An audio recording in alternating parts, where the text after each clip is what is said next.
मातृभूमि में आज बात राजस्थान के जोधपुर की करेंगे, जहां कल दो समुदायों के बीच सांप्रदायिक तनाव की स्थिति पैदा हो गई है। ये खबर हम आपको बताएं, उससे पहले सीधे आपको लिए चलते हैं केंद्रीय मंत्री गजेंद्र सिंह शेखावत की प्रेस कॉन्फ्रेंस में। पत्रकार वार्ता में माननीय जिलाध्यक्ष जी के साथ राज्यसभा के सांसद, भारतीय जनता पार्टी के वरिष्ठ नेता आदरणीय राजेंद्र गहलोत साहब, सूरसागर की नेता वरिष्ठ विधायक आदरणीय सूर्यकांता जी, पूर्व विधायक आदरणीय जोगाराम जी,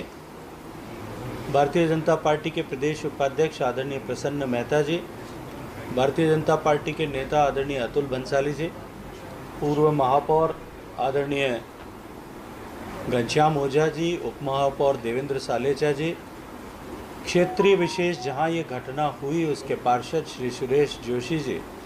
और सभी कार्यकर्ता साथी यहाँ उपस्थित हैं। मित्रों, हमारा शहर भाईचारा, सौहार्द, अपनायत और प्रेम, इसका ऐसा केंद्र हो, ऐसी पहचान रखता है। देश और प्रदेश की सांस्कृतिक राजधानी के रूप में जोधपुर को पहचाना और माना गया है। लेकिन पिछले कुछ समय से राजस्थान में जिस तरह से सरकार के लॉ एंड ऑर्डर फेल्योर के कारण से अपराधियों के हौसले बुलंद हुए और उसके साथ साथ में जिस तरह से सरकार के प्रश्रय से सामाजिक वैमनस्य को जिस तरह से बढ़ाया गया, भारतीय मूल के विषय और भारत की अस्मिता से जुड़े हुए विषयों की खिलाफत करने वाले लोगों को जिस तरह से राजनीतिक रूप से, सरकारी रूप से संरक्षण दिया जा रहा है, उसकी तपिश हम सब के शहर जोधपुर तक भी पहुंची है। हम सब ने देखा और इस बार तो मुझे लगता है कि पत्रकार मित्र भी हमारे साथ में विक्टिम्स की श्रृंखला में खड़े हैं। कल रात में, अभी 2 दिन पहले संपन्न हुए परशुराम जन्मोत्सव के बाद जिस तरह से जोधपुर शहर का हृदय स्थल जालोरी गेट विप्र बंधुओं के द्वारा भगवा ध्वज और साथ में परशुराम जयंती के बड़े बड़े होर्डिंग्स के साथ में अटा था, पुलिस के आग्रह पर और स्वयं प्रेरणा से कार्यकर्ताओं ने उन सब झंडों को उन्हें हटाया, उन होर्डिंग्स को हटाया, ताकि आज ईद के दिन किसी तरह का वैमनस्य का माहौल पैदा न हो। लेकिन रात को उसके बाद जिस तरह की घटनाएं हुई और उसके बाद जिस तरह से सुनियोजित रूप से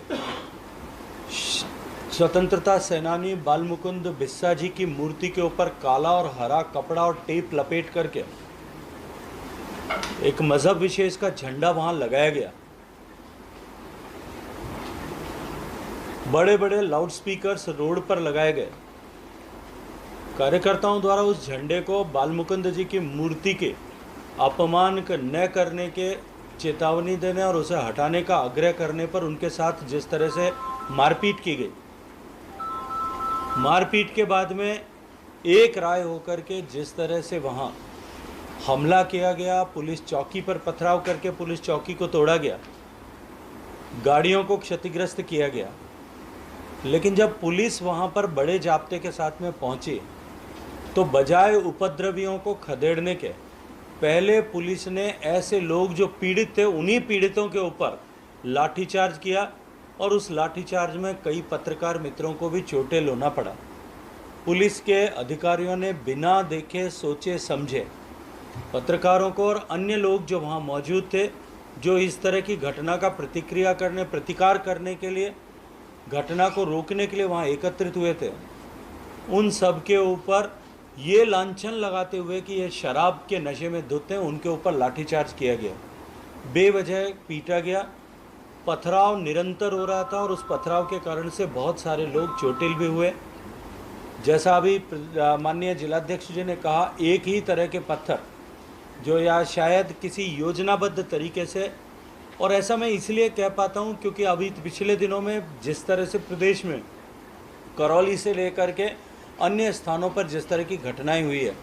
और जिस तरह से सुनियोजित रूप से छतों पर से पत्थर जो पहले से एकत्रित किए थे वो पत्थर बरसाए गए,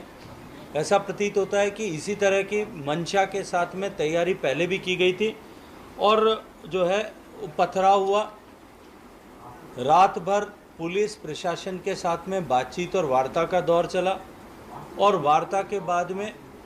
ईद की नमाज शांति के साथ में हो। आदरणीय सूर्यकांता जी इतनी वय होते हुए भी सारी रात वहाँ बैठी थी और बैठ करके उन्होंने पुलिस प्रशासन के साथ में लोगों को समझाइश करके और जो है मार्ग निकाला। लेकिन मेरा प्रश्न ये है कि सुबह ईद की नमाज के समय में ऐसा क्या हुआ, किसने किसको क्या कहा, क्यों लोगों को और किस तरह से उकसाया गया कि वहाँ से एक राय होकर के निकलने के बाद में जे शहर भर में इस तरह के हुड़दंग, तोड़फोड़, गाड़ियों को तोड़ के साथ तोड़फोड़, घरों में घुस करके लोगों के साथ में मारपीट, महिलाओं का अपमान, छोटी बच्चियों के कपड़े फाड़ करके उनके पांव तोड़ देना, दुकान में बैठे लोगों का दुकान में घुस करके तलवारों को लेकर के जा करके सिर फोड़ देना, इस तरह की घटनाएं शहर भर में हुई। रास्ते में खड़ी हुई गाड़ियों के कांच तोड़े गए, घरों पर पत्थर फेंके गए, दुकानों के शीशे तोड़ दिए गए, लेकिन पुलिस और प्रशासन मौन बना हुआ मूक दर्शक की तरह देख रहा था। मेरा दूसरा प्रश्न ये है कि प्रशासन जब रात में इतनी बड़ी घटना हुई और इतनी बड़ी घटना होने के बाद में इस बात का अंदेशा था कि एक साथ में एक जगह इकट्ठे हुए 25-30 हज़ार लोग जो है वो किसी तरह की प्रतिक्रिया कर सकते हैं या किसी तरह की घटना को, बुरी घटना को अंजाम दे सकते हैं और समाज कंटक एकत्रित होकर के जो है किसी तरह का उपद्रव या बवाल कर सकते हैं। पुलिस और प्रशासन ने इसको पहले से तैयारी क्यों नहीं की? यदि तैयारी थी तो क्या दबाव था कि उसके चलते पुलिस ने इस तरह की घटनाओं को रोकने के लिए पहले से जो है योजना नहीं बनाई और पुलिस जाब्ते का डिप्लॉयमेंट नहीं किया? इसके बाद में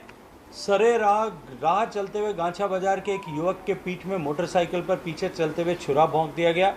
वो आज ऑपरेशन करके छुरा निकाला गया है। हॉस्पिटल में पहुंचने के बाद में भी 3 घंटे बाद में उसकी सर्जरी, जब हम सब लोग हॉस्पिटल पहुंचे उसके बाद में शुरू हुई। छुरा निकाला गया, वो अपने जीवन और मृत्यु के साथ में संघर्ष कर रहा है। भगवान उसको शीघ्र स्वास्थ्य दे जो और लंबी वय दे, इसकी प्रार्थना करने के साथ साथ में मैं ये कहना चाहता हूँ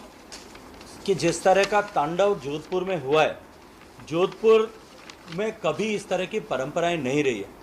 लेकिन सरकार के बेजा हस्तक्षेप के कारण, दबाव के कारण से राजस्थान भर में जिस तरह का क्रम इस तरह की घटनाओं का चल रहा है, उनके चलते उसी के मार्ग पर जोधपुर भी आगे चला है। हमने जितने लोग हम यहाँ उपस्थित हैं, आदरणीय राजेंद्र जी, आदरणीय मेयर साहिबा वनीता जी, आदरणीय सूर्यकांता जी, आदरणीय अतुल जी, सभी लोग भारतीय जनता पार्टी के आदरणीय जिलाध्यक्ष जी, जिले के पदाधिकारी, हम सब लोग कमोबेश सभी स्थानों पर गए, लोगों के साथ में समझाइश की। जब हम सोनारों का बास में पहुँचे, सोनारों का बास में जैसा मैंने उल्लेख किया कि घरों में घुस करके लोगों के साथ में अत्याचार हुआ था, उनके सिर फोड़ दिए गए थे, उनकी महिलाओं के साथ में अपमानजनक व्यवहार किया गया था, तेजाब की बोतलें फेंकी गई थी, मंदिर को क्षति पहुंचाने की कोशिश पत्थर मार मार करके की गई थी, मूर्ति को तोड़ने की कोशिश की गई थी, लोगों के घर में जाकर के तलवार से हमला किया गया था, दुकान पर बैठे हुए लोगों के साथ में मारपीट की थी।